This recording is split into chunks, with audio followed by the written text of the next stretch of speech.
Bonjour à tous. Alors aujourd'hui on va vous présenter un jeu de l'école des loisirs qui est en fait inspiré du livre de Mario Ramos, C'est moi le plus fort.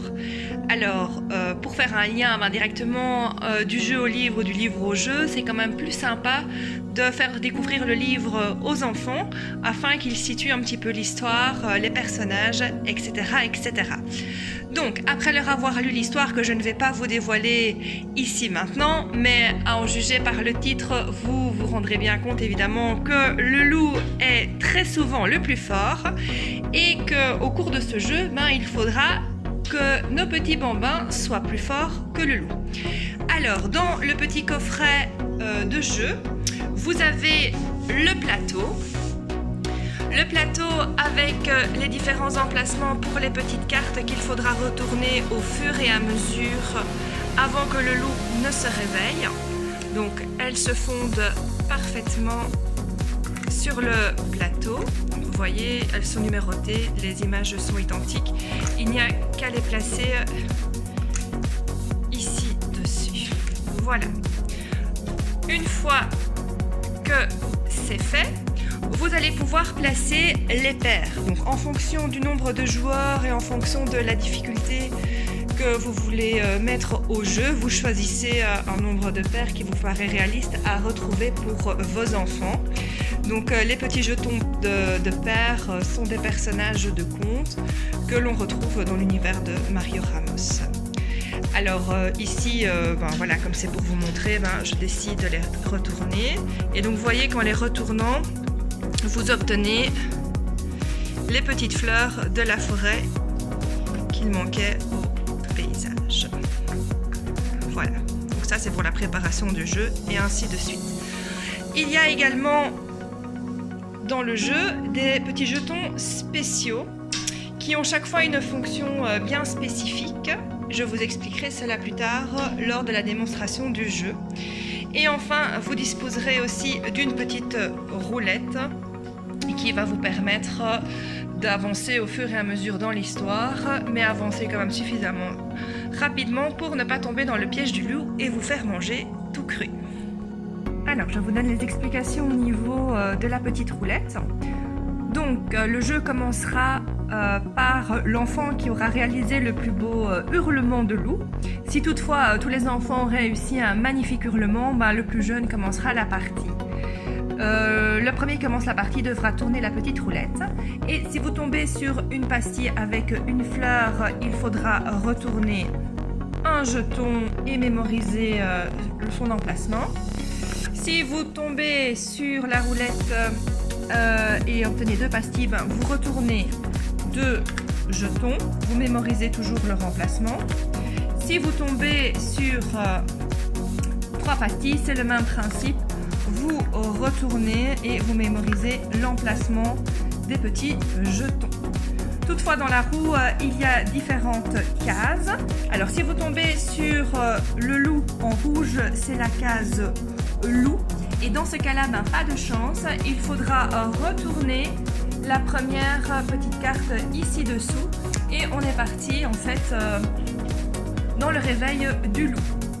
Au fur et à mesure, il y a 6 cases et la 6e case, le loup viendra vous manger tout cru.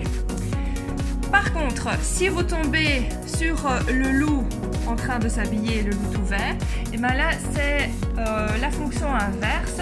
Vous allez pouvoir remettre dans l'autre sens et retourner la case pour effacer en fait cette première étape et gagner du temps avant que le loup ne se réveille, soit prêt et vous mange tout cru. Il y a encore la petite case avec la sorcière. Et là, en fait, le joueur, donc si vous tombez sur celle-ci, la fée plutôt, pas la sorcière, si le joueur tombe sur cette case-là, il peut choisir en fait l'action qu'il veut parmi les actions précédentes. Voilà, il peut choisir, rien de plus. Et je vous présente les jetons spéciaux. Alors, le premier jeton dont je vais parler, c'est celui-là. ce jeton a exactement le même effet que la case rouge sur le plateau ici. Donc c'est-à-dire que si le joueur le retourne, eh bien il va faire évoluer le loup dans son réveil plus ou moins vite en fonction de là où on se situe dans le réveil du loup. Vous pouvez aussi choisir de l'intégrer ou non dans les petits jetons à retourner en fonction du niveau de difficulté que vous souhaitez avoir ou pas dans le jeu. Ensuite, si vous découvrez la paire ballon, ce dernier représente le ballon du petit chaperon rouge. Et en s'envolant, le petit chaperon rouge est très triste et elle crie, elle hurle. Elle hurle et crie si fort qu'elle fait peur au loup qui s'enfuit dans sa tanière.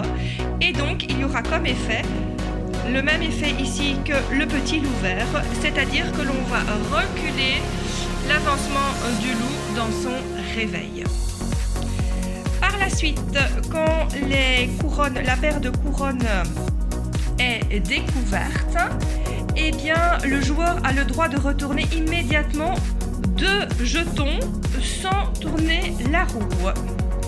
Si évidemment la paire, vous faites une paire, eh bien, il faut la retirer du plateau. Ensuite, vous avez ces petits jetons-ci qui représentent en fait la tour de la forêt. Et une fois que cette paire est remportée, eh bien, le joueur peut retourner donc tous les petits jetons qui sont sur le plateau face visible pendant 15 secondes et ainsi mémoriser avec les autres joueurs le remplacement. Et pour donner un peu plus de fun au jeu, ils peuvent chanter ensemble la petite comptine « Promenons-nous dans les bois ». Et enfin, il nous reste la dernière paire, la paire avec la banane, qui est très sympa aussi. Donc le joueur qui retrouve la paire pourra chatouiller son petit voisin de droite. Voilà, Mila vient de tourner la roulette, elle est tombée sur la case avec les 2 petites pastilles, donc elle va retourner 2 pastilles sur le plateau. Tu retournes 2 pastilles, Mila, sans les bouger de place. Voilà, donc on a une banane et le petit crapaud de l'histoire. Donc ce ne sont pas 2 pastilles pour faire une paire, donc tu peux les retourner, mais vous devez garder en tête l'endroit où vous les avez découverts. Donc c'est au tour de Léna de tourner la petite aiguille. Voilà, elle a 3 pastilles. Donc Léna va pouvoir retourner 3 pastilles sur le plateau de jeu. Vas-y. Super, donc elle a obtenu une paire. Tu peux prendre ta paire, mon chat. Tu la mets de côté. Et donc la paire de bananes signifie qu'elle peut chatouiller sa petite voisine. Guili, guili, guili, guili pour Mimi. Super. Voilà, donc nous avons obtenu notre première paire. Et le jeu continue comme ceci au fur et à mesure avec ce qui va nous aider à ne pas réveiller le loup et alors les petits problèmes qui, eux, vont nous faire réveiller le loup un petit peu plus tôt que prévu. Mila vient de tourner la petite roulette et elle est tombée sur la case du loup. Ça veut dire que malheureusement, on va devoir commencer par réveiller le loup. Donc de ce côté-ci, Léna, la première étape. Et attention, qu'est-ce qu'il va nous dire le grand méchant loup? Silence, je dors. Et la partie se poursuit. À ton tour, Léna. Alors, Léna vient de tomber sur la case avec la petite fée. Je viens de lui expliquer qu'elle pouvait choisir l'action qu'elle voulait parmi les 5 autres. Et donc, tu décides de faire quoi, Léna? Tu décides de faire quoi? De retourner, voilà la case. Comme ça, ça lui donne plus de chances de retrouver les paires avant que le loup ne se réveille. Alors voilà. Malheureusement, cette partie s'est vite terminée, nous n'avons pas eu beaucoup de chance. Le loup s'est rapidement préparé et nous a mangé tout cru. Mais ce n'est pas grave, on va recommencer une partie et cette fois-ci, nous serons plus forts que le loup.